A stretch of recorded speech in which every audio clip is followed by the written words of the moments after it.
నా కోసం వెంకటాపురం నుంచి బండి రావాలి. వచ్చిందా? రాలేదమ్మా. రాలేదా? స్టేషన్ కి బండి పంపిస్తానని చెప్పిందే నానత్త. ఒకవేళ దారిలో వస్తుండొచ్చు. బండి వచ్చే వరకు వెయిటింగ్ రూమ్ లో వెయిట్ చేయమ్మా. వెయిటింగ్ రూమా? ఎక్కడా? ఈ స్టేషన్ కి వెయిటింగ్ రూము, ప్లాట్ఫాము అంతా ఇదే. చూకేశావా? మోహన్ చూడరా, ఇక్కడ వెయిట్ చేసే బదులు నడుచుకుంటూ వెళ్ళడం బెటర్. ఎక్కడ బండి ఎదురైతే అక్కడ ఎక్కొచ్చు. ఇదిగో వెంకటాపురానికి దారేటు. ఆ డొంకలోకెళ్ళి లెఫ్ట్ కి తిరిగితే దారి వస్తుంది. ఆ దారిలో 5 కిలోమీటర్ సింపుల్ గా నడిచామనుకో వెంకటాపురం వచ్చేస్తుంది. My god, 5 కిలోమీటర్లా?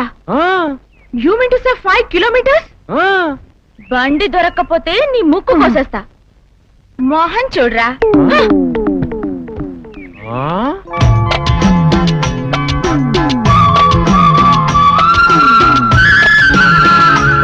చిచి, ఈ మట్టి రోడ్లు కనిపెట్టిన వాళ్ళని షూట్ చేయాలి. ఈ పల్లెటూళ్ళు ఇంత దూరంగా కట్టడం దేనికి? సిటీకి దగ్గరగా కట్టొచ్చుగా.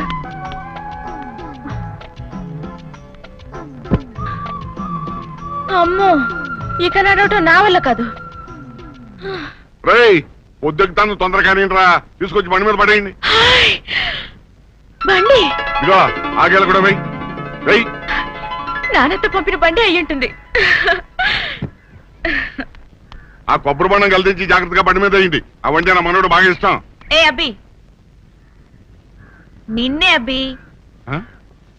ముక్కుపొడి డబ్బి అంత లేవు, నన్ను పట్టుకుని అబ్బి అంటున్నావా? ఎవరురా నువ్వు? మోహన్ చూడరా, ఇదిగో ఊరికే స్టిల్ ఇవ్వకు. నువ్వు మా నాన్నతో పంపించిన బండి వాడవే కదా? 60 ఎకరాల ఆసాముని ఈ వీరయ్య దొరను పట్టుకుని బండి వాడంటావా నువ్వు? సారీ అండి, మీరెవరో తెలియకలా అన్నాను. మీరెక్కడి దాకా వెళ్తున్నారు? వెంకటాపురం. నన్ను వెంకటాపురం తీసుకెళ్ళండి ప్లీజ్. చూడు బుల్లమ్మ, ఈ బండి ఎక్కితే నేనెక్కాలి, లేకపోతే నా మనవడెక్కాలి. అంతేగాని నీలాంటి అల్లాటప్పవడం ఎక్కే బండి కాదు ఇది. ఏమండి, నేను అల్లాటప్పదాన్ని కానండి, అందమైన ఆడపిల్లని. సపోజ్ మీరు నన్ను బండిలో తీసుకెళ్లారనుకోండి, మీ ఊళ్ళో మీ గ్లామరే పెరిగిపోతుంది. గ్లామర్ పెరిగిపోవడం కాదు, పరువు పోద్ది. పోతే పోయింది రండి, పెదో పరువు. అగో, నువ్వు ఈ బండి ఎక్కడానికి వీల్లేదు. అంతేనా? అంతే.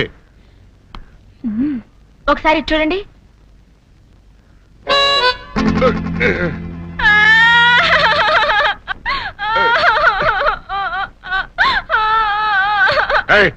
ఏమిటి ఏడుస్తున్నా? మీరు నాకు కన్ను కొట్టారు కదా. ఏమిటి, నేను నీకు కన్ను కొట్టానా? అవును. ఇదిగో 60 ఎకరాల ఆసామి, నేను మీకు కన్ను కొట్టానంటే ఎవ్వరూ నమ్మరు. మీరే నాకు కన్ను కొట్టారంటే అందరూ నమ్ముతారు. ఆ తర్వాత అయిపోతారు. పిచ్చి పిచ్చిగా ఉందా నీకు? ఇదిగో బుల్లమ్మా, ఏడవకమ్మా. నువ్వు ఇలాగే ఇచ్చావంటే మా పాలేరు కథలో నిజంగానే నిన్ను నేనేదో చేశానుకుంటారు. ఊళ్ళో నా పరుగు పోతుంది. ఏడవకమ్మా. పరువు దక్కాలనుకుంటే నన్ను బండెక్కించుకో. ఆహా, అది మాత్రం కుదరదు. ఉత్తినేనమ్మా, ఏడవకమ్మా బుల్లమ్మా.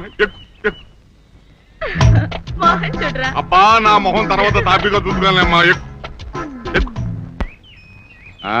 మొత్తానికి గడుచు పిల్లవే. ఎవరింటికి వెళ్ళాలి? మా నాన్నతింటికి. నానత్త, పామ్మ, అమ్మమ్మ, నానమ్మ, అవ్వ అనడం విన్నాను గాని నానత్త అని ఎక్కడ వినలేదే. మా నాన్నకు అమ్మ నాకేమవుతుంది? నానమ్మ. మా నాన్నకు అత్త నాకేమవుతుంది? నానత్త. అంతే కదా. మరి నానత్త అని నోరు తెరవడం దేనికి? మీ నానత్త ఎవరమ్మా? జానకమ్మ. జానకమ్మ? మా నాన్నత్త పేరు చెప్పగానే అలా ఉలిక్కిపడ్డారేంటి? మా నాన్నత్త మీకు తెలుసా? అంటే జానకమ్మ మనవరాలువా? యా. సెలవులకు వస్తున్నావా? మోహన్ చూడరా, పర్మనెంట్ గా మీ ఊళ్ళో ఉండటానికే వస్తున్నాను. పాపం మా నాన్నత్త పెళ్లి చేసుకోలేదు కదా, నాన్నత్తకి ఎవ్వరూ లేరు. అందుకని నన్ను నాన్నని ఇక్కడికే వచ్చేమంది నాన్నత్త. కాలేజీ పోతుందని నేను ముందుగానే వచ్చేసా. ఓహో, ఇంతకీ నీ పేరేమిటమ్మా? నీ పేరేమిటి అని అడుగుతున్నాను. ఫిడేల్. ఫిడేలా? ఎంతో మంది వీణ, సితారా అని పేర్లు పెట్టుకుంటారు. అలాగే నేను ఫిడేల్ అని పేరు పెట్టుకున్నాను. తప్ప? ఇంకా నయం, మృదంగం అని పెట్టుకోలేదు. తప్పేమీ లేదమ్మా, పెట్టుకో. మరి ఫిడేలా అని నోరు తెరవడం దేనికి? అందుకే కదమ్మా నోరు మూసుకున్నాను. మోహన్ చూడరా, వెంకటాపురం ఇంకా ఎంత దూరం? అదిగో ఆ కనపడే ఊరే వెంకటాపురం. అక్కడి నుంచి ఇంత దూరం నడిచొచ్చా? నడిచొస్తా. మోహన్ చూడరా, దారిలో ఎవరో వీరయ్య దొరట ఒక ముసలాడు తగిలాడు. అతన్ని కాకాపట్టి ఆయన బండి ఎక్కొచ్చేసా. మరి మన బండి వాడేమయ్యాడు?